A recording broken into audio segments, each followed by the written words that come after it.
Everyone, आज हम पढ़ने जा रहे हैं क्लास 11th फिज़िक्स का second chapter which is units and measurement.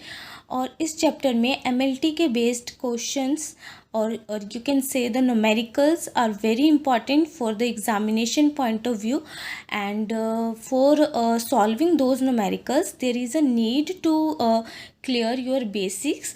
सो हम पहले अपने बेसिक्स को क्लियर करेंगे। ओके तो फर्स्टली क्या है फिज़िकल क्वांटिटी। ठीक है, इस चैप्टर में जो मैं पहले कुछ डेफिनेशंस बताऊंगी वो डेफिनेशंस आपको लर्न करने की नीड नहीं है, कुछ भी एग्जामिनेशन में पूछा नहीं जाएगा, जस्ट आपको अंडरस्टैंड करना है। ठीक है, तो फर्स्टली क्या होता है फिज़िकल क्वांटिटी। ओके तो देखो फिज़िकल क्वांटिटी जो होती है ना हमारी, वो होती है बेसिकली तो हमारी फिज़िकल क्वांटिटी होती है मास, लेंथ और टाइम होती है। ठीक है, लेकिन हम इसको एक्सप्लेन क्या करेंगे, बस हाँ ये हमारी फिज़िकल क्वांटिटी है, मास, लेंथ और टाइम। ठीक है, अब देखो जब आप कहीं जैसे मास है, लेंथ से लेते हैं। ठीक है, लेंथ तो सबको पता ही होगा। ठीक है, तो जब हम लेंथ लेते हैं तो हम कैसे लिखते हैं, लेंथ को आप किस किस चीज़ों में मेज़र कर सकते हो, मीटर में, सेंटीमीटर में, और भी बहुत सारी यूनिट होती हैं। ठीक है, तो हम ये दो लेके चलते हैं। जब आप मीटर सेंटीमीटर में मेज़र करते हो, ओके, तो आप क्या लेते हो, आप स्टार्टिंग में ये बताते हो ना कि हाँ जो ये लाइन है ये कितने सेंटीमीटर की, 2 सेंटीमीटर की है या फिर 2 मीटर की है। ओके, तो देखो यहाँ पे दो टर्म यूज़ हुई है एल को डिफाइन करने के लिए, यानी कि कोई भी चीज़ है, किसी की लेंथ है, किसी भी चीज़ की लेंथ है, तो उसको डिफाइन करने के लिए हमने क्या किया है, दो चीज़ों का यूज़ किया, दो वर्ड आए यहाँ पे। तो ये दोनों चीज़ें हैं क्या, ठीक है, तो इसी को मिलाकर इन्होंने ये फिज़िकल क्वांटिटी की डेफिनेशन बना दी है। ठीक है, तो देखो यहाँ पे जो ये n है, ये जो 2 है वो आपका n है। ओके, और ये वाली जो चीज़ है ये आपका यूनिट है। ठीक है, और ये जो है आपकी फिज़िकल क्वांटिटी है। ठीक है, तो देखो अब क्या कह रहा है physical quantity, a quantity which can be measured and expressed in form of laws is called a physical quantity। okay, जिसको हम क्या कर सकते हैं, इस फॉर्म में रिप्रेजेंट कर सकते हैं, इस फॉर्म में लिख सकते हैं। ठीक है, so a physical quantity can be expressed in terms of magnitude and unit. ठीक है, मैग्नीट्यूड होता है एक न्यूमेरिकल वैल्यू, एंड जो है ना यानी कि कोई भी न्यूमेरिकल वैल्यू हो 1 2 3 4 समथिंग जो भी। ठीक है, और पीछे क्या होगी, यूनिट होगी, मीटर, सेंटीमीटर, किलोग्राम, सेकंड, जो भी है ये सारी चीज़ें होंगी। ठीक है, तो एन जो है आपकी कोई ना कोई न्यूमेरिकल वैल्यू है और यू जो है यूनिट है। ओके, अब ये देखो फंडामेंटल यूनिट्स क्या होते हैं। जब हम जैसे मान लो कि हाँ स्टार्टिंग में एक किसी ने फिज़िक्स पढ़नी स्टार्ट की थी, ये तो नहीं कि हाँ मतलब किसी ने तो स्टार्ट की होगी ना, किसी ने फिज़िक्स को डिस्कवर किया होगा या कुछ भी किया होगा। ठीक है, तो ऐसे मान लो कि जिसने फर्स्ट टाइम, वो पर्सन जिसने फर्स्ट टाइम फिज़िक्स को पढ़ा होगा या फिज़िक्स के बारे में डिस्कवरी की होगी, तो उसको ना सिर्फ 3 ही चीज़ें पता थी कि मास होता है, एक लेंथ होता है और एक टाइम होता है। ठीक है, इसके अलावा उसको कुछ भी नहीं पता था, इसके अलावा उसको कुछ भी नहीं पता था। ठीक है, तो हमें ये स्टार्टिंग में हमें ये 3 चीज़ें ही पता थी।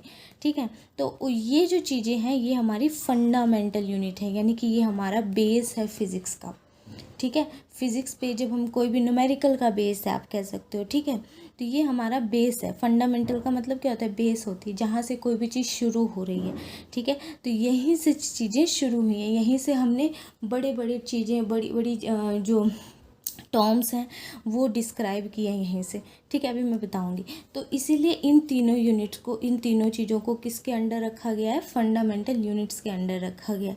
ठीक है, अब जो हमारे पास अब फंडामेंटल यूनिट ये होती है। ठीक है, उसके बाद होता है कि एक ड्राइव्ड यूनिट क्या होती है। ठीक है, तो देखो ड्राइव्ड यूनिट्स क्या होती है, जो इसी से मतलब बनी है। ठीक है, तो जैसे मान लो आपका डेंसिटी का आपने फॉर्मूला पढ़ा होगा 10th में। डेंसिटी का फॉर्मूला क्या होता है, मास ओवर में वॉल्यूम होता है। ठीक है, तो देखो मास यहाँ से एक अपने m ले लिया। ठीक है, और वॉल्यूम के लिए आप क्या लोगे, एल का क्यूब। वॉल्यूम में 3 डायमेंशन होते हैं ना, तो एल का क्यूब। देखो इस फॉर्म में आ गया ये, इस फॉर्म में आ गया। यानी कि डेंसिटी किससे बनी हुई है, इसी तो बनी हुई है, मास। इसी तीनों टर्म्स को मिक्स मैच करके ऊपर नीचे करके जैसे भी चीज़ें करके कोई ना कोई नई टर्म बनी है, ठीक है। तो इसलिए हम जो डेंसिटी को क्या कहेंगे, ड्राइव्ड यूनिट कहेंगे, क्योंकि ये इसमें से ही निकली है, ठीक है। और इसको क्या कहेंगे हम, MLT को फंडामेंटल यूनिट्स कहेंगे, ठीक है। ओके, सो हमारा system of units. And now the system of units. A complete set of units, both fundamental and the derived form of all kinds of physical quantity is called the system of units. Okay, so हमारे पास अब हमें initially क्या पता था, only मास, length, time पता था। Derived units में density आ गया। अब इससे जो ड्राइव करके बहुत सारी चीज़ें बनी होंगी, ठीक है। तो फिर जब हम इन दोनों का कंप्लीट सेट लेते हैं, ठीक है, तो उसको क्या कहा जाता है, सिस्टम ऑफ यूनिट, ठीक है। जो system of unit is a complete set of fundamental unit and derived units. Okay, so system of units. So there are 4 system of units we majorly deals with this. तो हमारे पास जो system of units हैं, ठीक है, वो कितने हैं। एक CGS सिस्टम होता है, MKS system, foot pound system, FPS system and SI system, ठीक है। तो देखो CGS सिस्टम की फुल फॉर्म क्या होगी, S से सेंटीमीटर, G से gram and S for the second, ठीक है। तो इसमें हम क्या करेंगे, जो कोई भी सिस्टम होगा ना उसको हम सेंटीमीटर, ग्राम और सेकंड में मेज़र करेंगे। यानी कि देखो जो आपका MLT होता है, ठीक है। तो यानी कि जब आपका अगर मास होगा, जब हमें कहा जाए कि CGS सिस्टम में इसको लिखो, ठीक है, तो आप मास को किस में मेज़र करोगे, इनमें से मास के लिए आप क्या लोगे, ग्राम लोगे। तो मास के लिए आप क्या यूज़ करोगे, ग्राम यूज़ करोगे, ठीक है। लेंथ के लिए आप क्या यूज़ करोगे, सेंटीमीटर यूज़ करोगे। और टाइम के लिए क्या यूज़ करोगे, सेकंड यूज़ करोगे, ऑब्वियस है, ठीक है। तो सेम वही है MKS सिस्टम। जो MKS सिस्टम में क्या होता है हमारे पास, जो M stands for metre, K stands for kilogram and S stands for second, ठीक है। और जो ये मीटर है, ऑब्वियस है, तो मीटर आप किसके लिए यूज़ करोगे, लेंथ के लिए। किलोग्राम के लिए क्या यूज़ करोगे, ये मास के लिए किलोग्राम यूज़ करोगे। और टाइम के लिए आप सेकंड यूज़ करोगे, ठीक है। तो ये आपका कौन सा सिस्टम आ जाता है, MKS सिस्टम आ जाता है, ठीक है। वैसे ही फुट पाउंड सिस्टम है, ठीक है। फुट हम यहाँ पे ये जो है इसको ये जो है फुट पाउंड सिस्टम, ठीक है। तो फुट हम किस में यूज़ करते हैं, लेंथ के लिए ये यूज़ करेंगे। पाउंड हम मास को कई बार इसमें भी यूज़ करते हैं, तो जो मास होगा वो हम इसमें यूज़ करेंगे। और टाइम सेकेंड में, ठीक है। और जो SI सिस्टम है ये हमारा क्या है, इंटरनेशनल सिस्टम ऑफ यूनिट्स है, ठीक है। मेजरली हम क्या करते हैं, SI सिस्टम को यूज़ करते हैं, ठीक है। जिस SI सिस्टम के अंदर ना in the SI system majorly हम SI सिस्टम ही यूज़ करते हैं, ठीक है। तो हम SI सिस्टम की एक देखेंगे कंप्लीट यूजेस देखेंगे कैसे यूज़ करते हैं।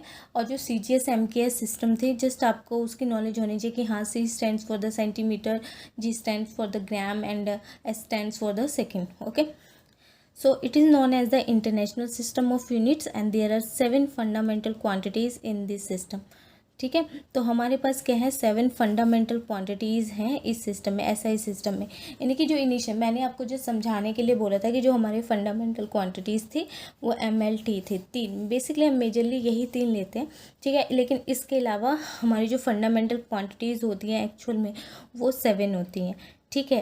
लेकिन हम मेजरली जिनका ज़्यादा यूज़ करेंगे अभी नेक्स्ट अपने न्यूमेरिकल्स में वो MLT का ही करेंगे, ठीक है।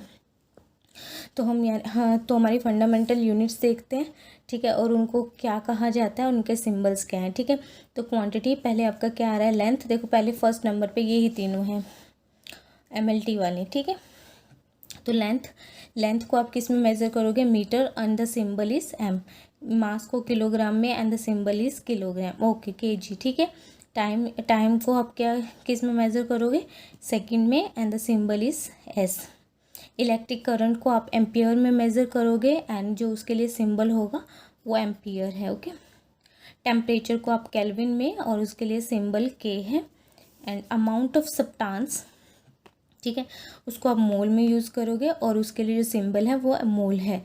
एंड द लुमिनियस इंटेंसिटी, उसके लिए हम एक वर्ड यूज़ करते हैं कैंडेला और जिसके लिए सिंबल है CD, ठीक है। तो यहाँ पे क्या है, आपको ना बेसिकली ये सारी चीज़ें माइंड में ज़रूर होनी चाहिए, लेकिन ये तीनों चीज़ें जो हैं इन्हीं के बेस पे आगे का फर्दर कंप्लीट चैप्टर है। ठीक है, तो ये आपको अच्छे से पता होनी चाहिए।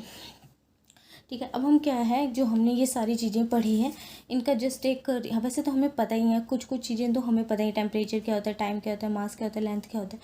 कुछ कुछ चीज़ें हमारे लिए नहीं है, जैसे लुमिनस इंटेंसिटी क्या होता है, इलेक्ट्रिक करंट क्या होता है, ये चीज़ें तो हम इनकी जस्ट एक डेफिनेशन देख लेते हैं। ठीक है, तो मीटर आपको पता ही होगा क्या होता है। The metre is length of the path travelled by the light in, मतलब एक जस्ट डेफिनेशन बताएगी कि मीटर क्या हो सकता है। ठीक है, जैसे मैंने आपको मीटर बताया था